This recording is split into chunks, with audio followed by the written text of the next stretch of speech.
My friends, today we're going to examine some truly unusual claims of bizarre occurrences and situations in a couple Nintendo 64 video games.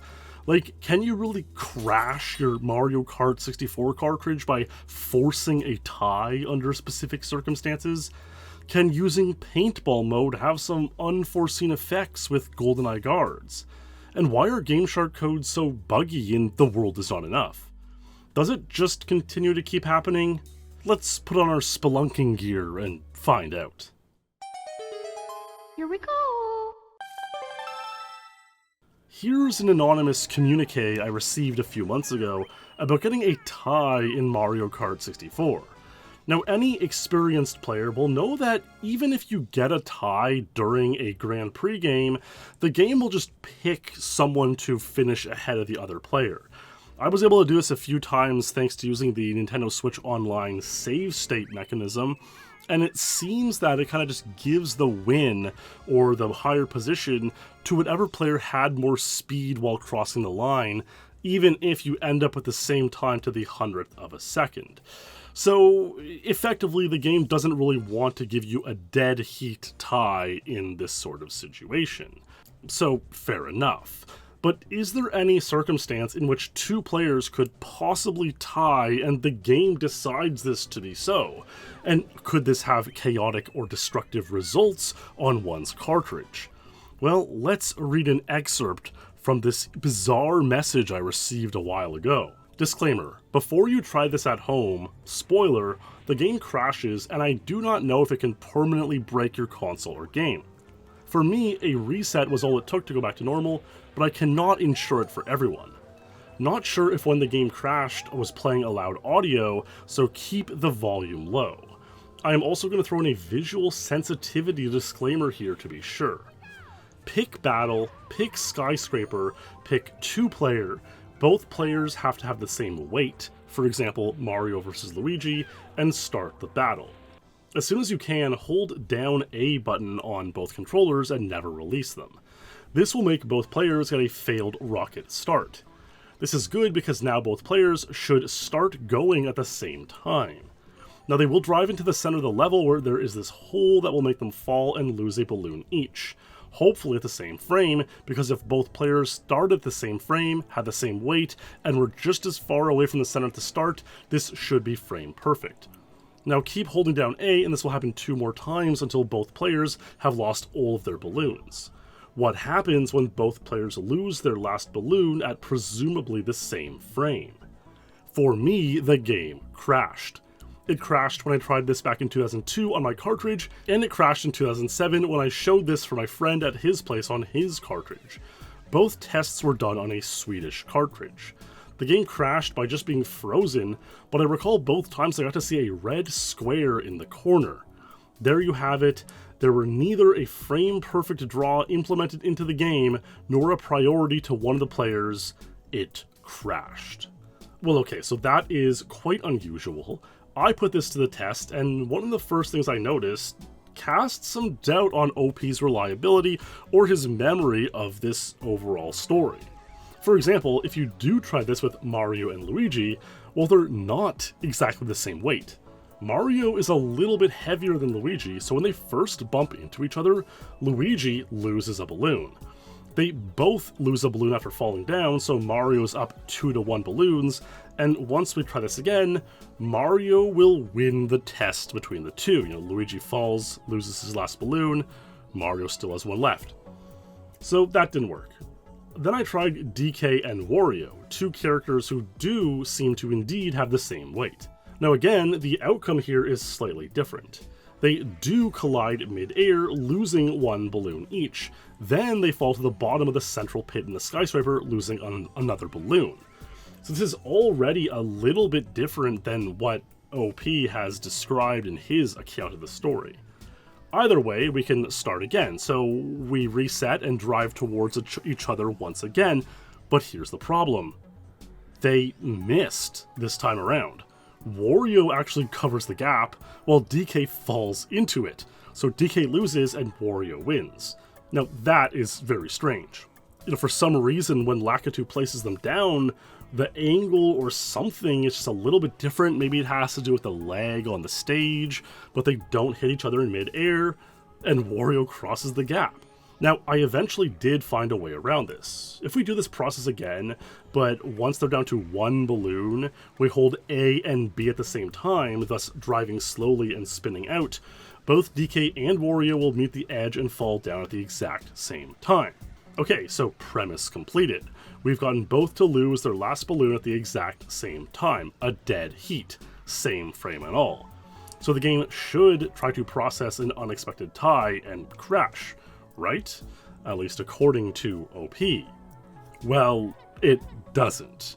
It decides to award the win to player 1, in this case DK. I did this a few times, and every time it gave the win to P1. And there's no doubt that both players are losing their final balloon on the same frame, so there's that. Now, one thing to keep in mind is that I play this on the Japanese N64 cartridge. I also tested it on the Switch Online version and got the same results. OP claims to have done this in Sweden, which likely would have been a PAL cartridge. Could PAL cartridges crash in these circumstances? I don't have a PAL cart, so I can't test this right now, but if you manage to do so, any of my European viewers or friends who have a PAL cart for one reason or another, let me know what happens. I would love to hear. I do hate to say it because I want these things to be true, these unusual N64 oddities, but I feel like OP might be misremembering just based on the other inconsistencies in his recollection. Either way, I'm glad I tested this truly intriguing experiment, and I'll reserve total judgment for testing on PAL from here on out. Alas, my friends. Alright, here's a crazy one from GoldenEye. If you may, recall my video from a few months ago where I showed this known replicable glitch which can cause a guard to spawn with no weapon. You know, you throw a bunch of the covert or covert modems on the screen on DAM using infinite ammo and do a few sequence of events and a guard will spawn with no weapon, presumably some kind of memory glitch. Now, I received a comment from a viewer sharing their own story about a guard having no weapon. Here's the story. My cousin and I witnessed something that we've never seen again, and when I've tried looking it up to see if anyone else mentioned it, I've never found any reference to it. We were alternating turns and playing on surface. In our teens, we both enjoyed playing paintball, so we would usually have the paintball cheat turned on. He was playing and used a sniper rifle to shoot one of the guards that was aiming at him. His shot landed directly on the front of the barrel of the guard.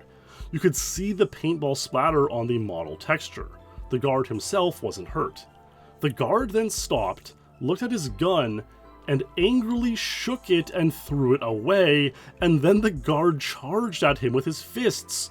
We both busted out laughing, assuming that it was an Easter egg for landing a paintball shot directly down one of the barrels, as if you clocked it. Never saw it again, and as I mentioned, I've never been able to find reference to this anywhere. This was on an N64 back in the day, not emulated, no hacks, no Game Sharks, no nothing. Just a straight game on a real system back when the game was still recent-ish. I replied myself saying, "Interesting story, thank you for sharing. I feel there's no possible way this can happen, but who knows? I do love these interesting childhood memories." Now, taking a step back, I just don't think that there is any way that the game recognizes which part of the weapon that you hit. Its recognition only comes down to headshot, body shot, limb shot, or other, which talks about its helmet or its weapon if you tally these up in an end screen, but certainly does not track which part of the weapon you hit. And furthermore to this, I've been around this game for 20 plus years now, and no one has ever brought this up before or seen it. I feel like it would have happened randomly on a speedrun if it could happen, but let's just keep rolling with this for now. They then responded to my comment writing, "We both saw it. We were in our late teens, 16 for him, 18 for me at the time, so it's not some hazy childhood memory. The best I can figure is it was some extremely rare Easter egg that has a chance of happening when paintball mode is on. There have been other extremely obscure Easter eggs found in games before, sometimes 10, 15, even 20 years after they're released before they're discovered or at least publicly shared. Sometimes it's not until the source code is released or gets leaked and people start pouring through it, do they discover something odd and try to track it down. I've wanted to ask someone on the GoldenEye 64 team about it, but have never done so. Well, let's just try it out ourselves. I'm going to switch to some live play for this one. Let's take a look. Alright, a few cheats and paintball mode on. Now, I am extremely skeptical of this, but a couple things that I know that will help are that we have to get kind of far deep into the level before guards will spawn, and of those spawning guards, there's 3 guards who spawn throughout the Surface 1 level, and they can have either clobs or snipers. We want to find the ones with snipers, and with DK mode on, this will help the gun be a little bit bigger, and so we can hopefully land a couple shots on one of these weapons. So let's find out. Okay, here's a guard with a sniper. Let's zoom in. Hopefully he's going to crouch down again, which he tends to do. Well, we hit the gun with the paintball. There, that's it. We totally hit the scope of the gun. Yeah, we absolutely did what the guy was saying. It's right down the barrel. Wow, he's pulling a nade now, which is kind of unusual. But yeah, look, if his weapon were to get clogged to a point where it was unusable, we'd be at that point right now. Now, 2 of the spawners are clop guys. We had another nade pull, which is pretty uncommon. So if we eliminate them, they have a chance at coming back as snipers. This sniper's been dealt with. His weapon has a paintball in the nozzle. The nade pulls are interesting because there's been so much theoretical discussion about how to use a nade when speedrunning Surface 1. Kind of beyond the scope of this video, but hey, it's always fun to see a nade on this level. Oh, here's another sniper aiming right at us. Oh, that hit his scope. Not quite the nozzle. That was pretty sick, though. Oh, that nailed it. Right in the front of the nozzle, and look. He's not chucking the weapon and throwing. He's throwing nades. They're both throwing nades. That is super rare and unusual. He'll pass away. But look, neither of these guys chucked the weapon despite shooting the paintball right up the nozzle there. I knew it wasn't going to happen.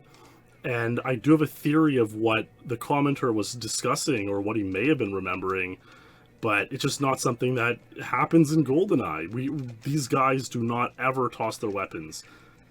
That's why the initial situation was so unusual, because getting a guard to spawn with no weapons is a very uncommon thing in GoldenEye, and hitting the nozzle of the sniper is not something that's going to trigger it. My best guess as to what happened here is that the writer of this interesting memory is misremembering playing Perfect Dark. Because Perfect Dark is a game where A, paintball mode is not even a cheat but an in-game option. B, you can certainly land shots on the weapons of guards, in which case they do drop the weapon. You know, Perfect Dark has this unarmed and disarm feature with your punches that can just remove the weapon from a guard as you're strafing by. And so it is programmed into the game what guards do with no weapons. And C, when a guard does have no weapons, sometimes what they do is chase you down with their fists. So it would make sense that such a memory is actually possible on Perfect Dark. You can shoot the weapon, they drop it, and they run after you, punching with their fists. But it certainly does not seem like this is possible in GoldenEye 007. Who knows? That's my investigation into this. Apologies to the writer of the comment, but that's what I think is going on here.